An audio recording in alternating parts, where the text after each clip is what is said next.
आज की बैठक में शिवपाल के आने पर सस्पेंस भले ही है, लेकिन इससे पहले शिवपाल यादव ने दिल्ली जाकर सपा संस्थापक मुलायम सिंह यादव से मुलाकात भी की। लेकिन सवाल ये है कि क्या मुलायम का मंत्र शिवपाल का दर्द खत्म कर पाएगा? ये रिपोर्ट देखिए।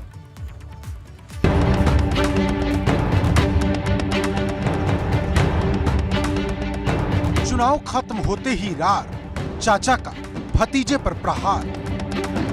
शिवपाल का छल का दर्द अखिलेश ने नहीं की कद्र। यूपी विधानसभा चुनाव के वक्त जो समाजवादी कुनबा एक साथ दिखा, क्या वो नजर का धोखा था?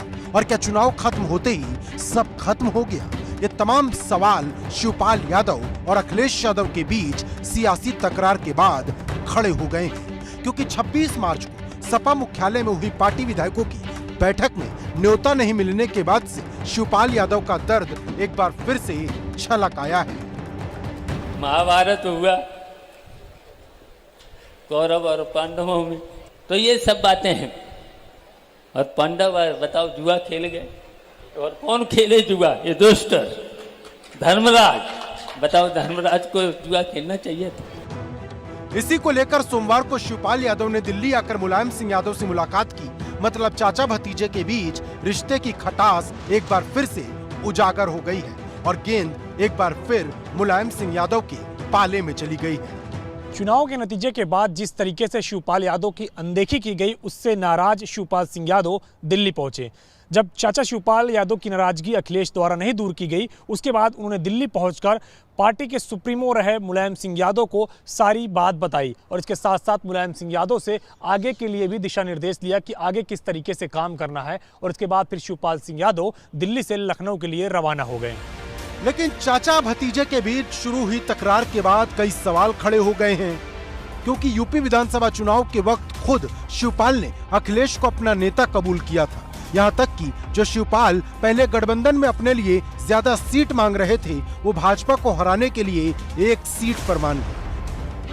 इतना ही नहीं, इटावा के एक रोड शो में जब मुलायम सिंह यादव, अखिलेश यादव और शिवपाल यादव एक साथ विजय रथ पर सवार दिखे, तो उसमें शिवपाल को बैठने के लिए सीट तक नहीं मिली थी। लेकिन इसके बाद भी शिवपाल बात को हवा में उड़ाते चले गए। मुझे तो कल बड़ा लग रहा था कि कहां ये प्रदेश भर में घूमता था, हजारों लोग उनके साथ जाते थे। नेताजी का प्रमुख सिपा सालार हुआ करता था, उस बेचारे को कुर्सी का हत्ता मिला बैठने के लिए, कुर्सी का हत्ता। यानी आज के दिन पर अगर किसी व्यक्ति को आप दुर्गति का जीता जागता नमूना देख सकते हैं, तो शिवपाल यादव उसका एक जीता जागता नमूना आपको मिल जाएगा। इतना ही नहीं, जब तीसरे चरण का चुनाव हुआ तो शिवपाल रामगोपाल यादव से अपनी कड़वाहट भुलाकर उनके साथ वोट डालने पहुंचे थे। और जब इटावा में समाजवादी कुनबे की होली हुई, तब शिवपाल यादव कंधे से कंधा मिलाकर अखिलेश के साथ खड़े थे। तो फिर ऐसा क्या हो गया कि चाचा और भतीजे के रिश्ते में खटास आ गई? जो शिवपाल कल तक अखिलेश को अपना नेता बता रहे थे, वो आज महाभारत और रामायण का जिक्र क्यों करने लगे? हनुमान और शकुनी जैसे किरदारों की याद क्यों दिलाने लगे? नहीं खेलना चाहिए, तो अगर नहीं खेलते तो बताइए द्रौपदी की चीरहरण क्यों होता? और किससे जुआ खेल गए? यार खेलते तो दुर्योधन से खेलते, शकुनी मामा से खेल गए, और शकुनी मामा को कौन नहीं जानता था। तो ये कथाएं हैं, कथाओं से सीखना चाहिए, बहुत कुछ कथाओं से मिलता है। क्या यह सारा दर्द 26 मार्च की सपा मुख्यालय में हुई बैठक में न्योता नहीं मिलने का है, या फिर बात इससे कहीं आगे की है?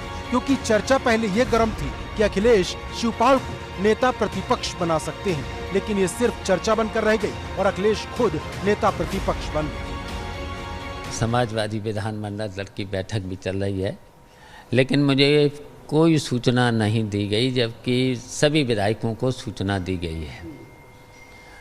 और मैं समाजवादी पार्टी का सक्रिय सदस्य बनकर के ही चुनाव लड़ा था।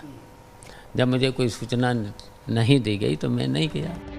और मुद्दे की बात यह है कि शिवपाल यादव और अखिलेश यादव के बीच राजनीतिक भविष्य क्या होगा, क्योंकि अब दूसरे राजनीतिक दल भी इसको लेकर चर्चा करने लगे हैं। यहाँ तक कि ओम प्रकाश राजभर समाजवादी पार्टी के गठबंधन के हिस्सेदार हैं। उन्होंने भी कहा कि 26 मार्च को जो सपा मुख्यालय में बैठक हुई, उसमें शिवपाल यादव को न्योता देना चाहिए था। वहीं दूसरी तरफ भाजपा चाचा भतीजे की खटास में मजे ले रही है। शिवपाल जी नाराज दिख रहे हैं, आपके सहयोगी हैं। देखिए, जहाँ परिवार में सैकड़ों लोग हों तो कोई न कोई नाराज़गी होती रहती है, और एक नाराज़ होता है, खुश होता है, फिर मनाया जाता है। फिर परिवार है, परिवार में तो कभी कभी होता है। सपा विधानमंडल दल की बैठक में कहे कि मुझे बुलाया ही नहीं गया। अब भाई हमको जानकारी नहीं है कि बुलाया गया कि नहीं बुलाया गया, क्यों नहीं बुलाया गया, क्या कारण है। ताकि बुलाया जाना चाहिए।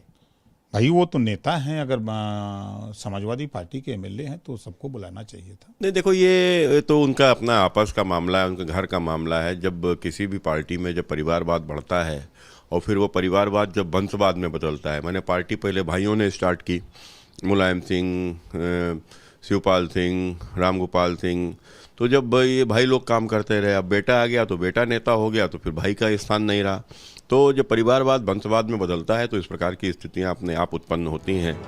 अब सवाल बड़ा है कि क्या मुलायम एक बार फिर अखिलेश यादव और शिवपाल के बीच सब कुछ ठीक कर देंगे, या फिर शिवपाल और अखिलेश की राहें हमेशा के लिए जुदा हो जाएंगी। क्योंकि ये सवाल इसलिए भी बड़ा है कि अखिलेश यादव का अब तक इस पर कोई जवाब नहीं आया, और अखिलेश की यही चुप्पी कई सवाल खड़े करती है।